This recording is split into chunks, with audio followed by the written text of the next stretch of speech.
berdoa sesuai kepercayaan dan agama masing-masing. Doa dimulai.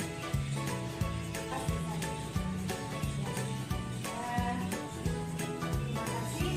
Mari kita doakan agar teman kalian yang bernama Bella agar diberi kesembuhan biar bisa mengikuti pelajaran di kesempatan berikutnya. Amin.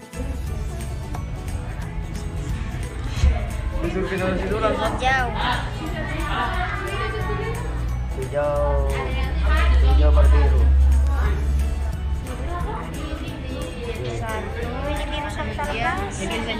Itu loh hijau. Tadi hijau sudah lepas, baru ulang. Baru hijau biru. Kasih lurus. Kasih lurus bagus-bagus itu. Elendri. Kasih orang. Salah tadi salah. Sudah Indri? Orange. Lagi kasih lurusin. Dia kemarin sekali aja. Ngapa yang gua ada warna tapi yang harus apa sih? Indri pahatnya mau dia. Bagaimana nggak mau jadi? Nggak mau bantu. Yolo. Jadi Bahasa apa itu? Jadi yo. Jadi ini. Bikin Bukan. kalau mau jadi kan yang bikin. Iya. Berdasarkan hasil karyanya, masing-masing kelompok akan mempresentasikan. Kita mulai dari kelompok yang lebih dulu menanyakan di kelompoknya. Semuanya nih, oke? Silakan untuk mempresentasikan. Assalamualaikum warahmatullahi wabarakatuh.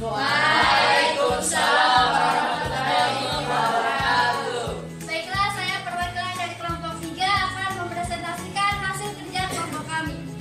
Baiklah, materi kita pada hari ini ialah perangkat keras jaringan komputer. Perangkat keras jaringan komputer terbagi atas beberapa perangkat, yaitu diantaranya server.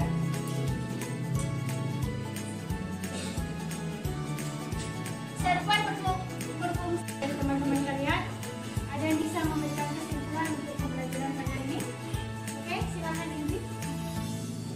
Baiklah, ada salam. Jadi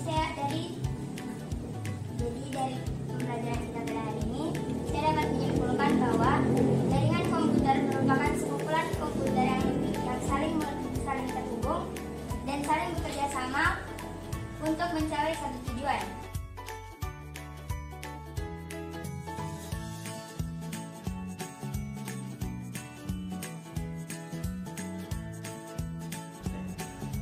Assalamualaikum warahmatullahi wabarakatuh. Saya Irwan Potale MPD, Kepala SMA Negeri 1 Budi Huto. Sehubungan dengan adanya guru penggerak di SMA Negeri 1 Budi Huto, saya atas nama Kepala Sekolah sangat mendukung sekali kegiatan yang ada, terutama di dalam kegiatan atau program-program yang dibuat oleh diantaranya Ibu Lisna Nasaru. Banyak kegiatan-kegiatan yang sudah dibuat itu sangat mendukung sekali kegiatan yang ada di sekolah. Sebenarnya saya selaku kepala sekolah juga harus mendukung kegiatan ini. Semoga kegiatan yang disampaikan atau yang dijalankan di sekolah oleh guru-guru penggerak seperti Ibu Lisna Nasaru bisa membantu teman-teman yang ada di SMA Negeri 1 Budi Huto untuk lebih baik ke depan. Terima kasih. Nah, Ibu Lisna itu adalah guru yang sangat memberikan inspirasi atau patut dicontoh untuk guru-guru lain termasuk saya. Kenapa? Karena beliau sering aktif dalam kegiatan-kegiatan seperti itu.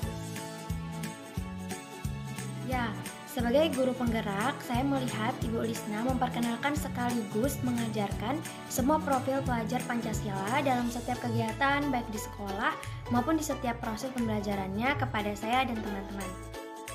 Iya, tentu saja Ibu Lisna telah memperkenalkan kepada kami apa itu profil pelajar Pancasila. Berdasarkan dengan apa yang telah saya dapat dari Ibu Lisna, bahwasanya pengertian pelajar Pancasila adalah perwujudan pelajar Indonesia sebagai pelajar sepanjang hayat yang memiliki kompetensi global dan berperilaku sesuai dengan nilai-nilai Pancasila. Ada 6 ciri utama profil Pancasila, yaitu yang pertama, beriman, bertakwa kepada Tuhan Yang Maha Esa, dan berakhlak mulia. Yang kedua, berkebinekaan global, yang ketiga bergotong royong, yang keempat mandiri, yang kelima bernalar kritis, dan yang keenam kreatif. Yang saya ketahui, pelajar Pancasila yaitu terbagi menjadi 6 aspek. Aspek pertama, beriman bertakwa kepada Tuhan Yang Maha Esa dan berakhlak mulia, yaitu memahami moralitas, spiritualitas, dan etika beradab yang merupakan hasil dari pendidikan karakter. Contohnya, ketika kita sebelum belajar, kita diharapkan untuk berdoa terlebih dahulu. Secara online ataupun offline, kita harus memulai pembelajaran dengan berdoa terlebih dahulu. Contoh yang kedua yaitu ketika ingin bertanya atau mengirim pesan kepada guru, harus diawali dengan mengucapkan salam terlebih dahulu. Kemudian bertanya menggunakan kalimat yang sopan dan santun. Contoh yang ketiga yaitu menumbuhkan sikap menolong dan berempati sesama. Menurut saya, Ibu Lisna menuangkan ke-6 ciri tersebut ke dalam kegiatan kelas maupun proses pembelajarannya, yaitu yang pertama, beriman, bertakwa kepada Tuhan Yang Maha Esa dan berakhlak mulia. Hal ini sangat diajarkan Ibu Lisna kepada saya dan teman-teman bahwasanya kita sebagai makhluk Tuhan harus berakhlak mulia, melaksanakan ibadah, saling menghargai sesama teman, menjaga lisan, dan masih banyak lagi. Yang ketiga adalah bergotong royong. Maksudnya adalah pelajar Indonesia yang mempunyai rasa saling membantu sesama lain. Contohnya seperti kita diberikan tugas oleh guru dalam bentuk perkelompok. Dan dalam kelompok itu bukan hanya satu orang yang bekerja, melainkan semua anggota kelompok itu mengerjakannya. Gotong royong dilakukan agar masalah atau pekerjaan yang kita lakukan menjadi mudah dan lebih cepat diselesaikan. Keempat yaitu mandiri. Hal ini sudah pernah dijelaskan oleh Ibu Lisna bahwasanya kemandirian juga merupakan kunci penting dalam menjalani kehidupan. Meski mampu menjalankan sesuatu dengan gotong royong, tetapi pelajar Pancasila akan mampu menyelesaikan suatu pekerjaan dengan baik dan penuh tanggung jawab secara mandiri. Contohnya saja ketika diberi tugas sekolah, kita harus menyelesaikannya dengan tanggung jawab tanpa menyusahkan orang lain apabila kita masih mampu. Hal ini bisa saya rasakan bahwasanya proses pembelajaran yang dilakukan oleh Ibu Lisna sangat-sangat berpihak pada setiap individu, karena metode pembelajarannya tidak hanya satu opsi saja, tetapi ada beberapa opsi yang lain sesuai dengan kemampuan siswa dalam mengerjakan tugas. Misalnya saja, terdapat sebuah tugas yang dalam pengerjaannya bisa dilakukan dalam bentuk video, catatan, rangkuman, file Word, PDF, dan lain sebagainya. Sehingga ini menurut saya tidak menekan dan menuntut siswanya, namun mempermudah siswa mengerjakan tugas sesuai dengan kemampuannya. Perasaan saya cukup senang karena murid itu bukan hanya bisa mengerjakan, maksudnya dalam satu kelas itu bukan hanya semua bisa mengerjakan dalam bentuk misalnya membuat video. Mungkin ada sebagian siswa yang bisa, tapi sebagian juga tidak bisa.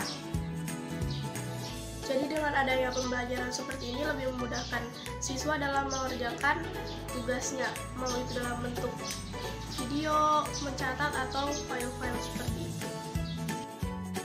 Iya. Pastinya cukup senang karena setiap siswa itu diharuskan untuk memberi pendapat tentang guru ketika mereka mengajar, dan itu pun akan membuat siswa lebih berani untuk berbicara dengan guru, terbuka dengan guru. Perasaan saya tentunya sangat senang karena dengan adanya hal ini memudahkan kami dalam pembelajaran dan tidak membuat kami tertekan dalam menjawab tugas tersebut. Dan pastinya sangat senang karena kita diberikan kesempatan untuk memberikan pendapat. Ini pasti akan melatih serta membuat siswa bisa lebih terbuka, berani menyampaikan pendapat, dan lebih percaya diri lagi. Selain itu juga, Ibu Lisna Nasaru selaku sebagai calon guru penggerak telah bertukar informasi dengan saya terkait tentang jiwa kepemimpinan yang dimiliki oleh setiap siswa di setiap kelas juga. Nah, untuk di mapel saya sendiri, Ternyata setelah riset yang saya lakukan, terdapat beberapa siswa yang memiliki jiwa kepemimpinan. Namun di mapel lain, siswa yang saya anggap memiliki jiwa kepemimpinan di mapel saya tidak nampak di mata pelajaran pada guru yang lain. Terima kasih.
Oke, terkait tentang guru penggerak ini, Ibu Lisna Nasaru telah memberikan aksi nyata terhadap kegiatan tersebut yang dibuktikan dengan adanya perubahan dalam sistem kegiatan pembelajarannya, di mana pada saat sebelumnya ibu tersebut memberikan tugas kepada siswa hanya berpatokan di satu opsi penyelesaian. Namun setelah mengikuti kegiatan guru penggerak ini, opsi siswa untuk memberikan tugas atau menjawab tugas yang diberikan sangat bervariasi, yang menyebabkan adanya variasi juga terhadap karya-karya atau tugas-tugas yang dimasukkan oleh siswa.